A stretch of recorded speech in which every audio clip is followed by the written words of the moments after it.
Saudara, 2 pekan jelang Idul Fitri, masyarakat mulai sibuk untuk berbelanja bahan pokok dan juga bahan jajanan Idul Fitri. Pasar murah menjadi pilihan tepat untuk membantu warga mendapatkan kebutuhan pokok dengan harga ekonomis.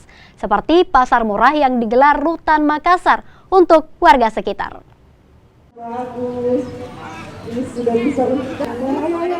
Antusias warga sangat terlihat begitu pasar murah digelar Rutan Makassar. Tidak hanya warga sekitar Rutan yang berdatangan ke pasar murah Rutan ini, pihak keluarga yang membesuk tahanan pun tidak urung ikut membeli sejumlah kebutuhan pokok yang dibanderol dengan harga lebih murah dari harga pasaran. Pasar murah yang digelar di halaman Rutan kelas 1 Makassar ini menyediakan berbagai produk dengan harga yang terjangkau. Seperti berbagai paket kebutuhan bahan pokok berupa minyak goreng, tepung terigu, gula pasir, margarin, dan teh yang hanya dijual seharga Rp50.000. Selain kebutuhan pokok, sejumlah produk rumah tangga, perlengkapan sholat, hingga penganan buka puasa juga tersedia. Seperti kopiah berbagai motif yang dijual mulai dari harga Rp30.000 hingga Rp80.000.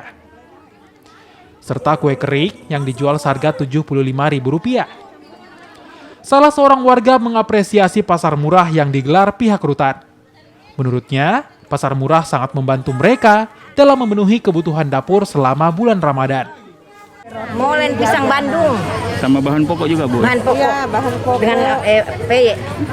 Tanggapannya, Bu, dengan adanya kegiatan ini? Ya, enak. Alhamdulillah Terjangkau murah semua. sedikit Murah. daripada kita beli di luar. Kita kan tinggal di kompleks, jangan ke pasar lagi. Kan? Oke, ini jadi pasar murah ini sangat membantu ya, Bu? Iya, sangat membantu sekali ya. Berbagai macam paket, ada untuk kebutuhan pokok, ada pakaian, ada kebutuhan untuk dapur, dan banyak lagi untuk keperluan rumah tangga. Kalau sasarannya sendiri, Pak?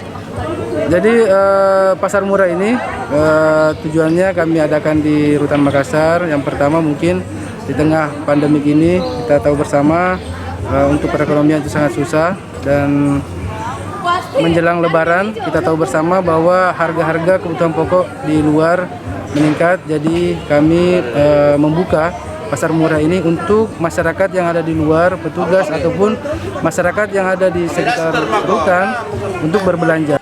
Pasar murah ini digelar memang untuk membantu masyarakat jelang Lebaran. Rutan juga membuka kesempatan bagi warga yang ingin menjual produk usaha mereka dengan menyediakan stand secara cuma-cuma. Arif Tirtana, Kompas TV, Makassar.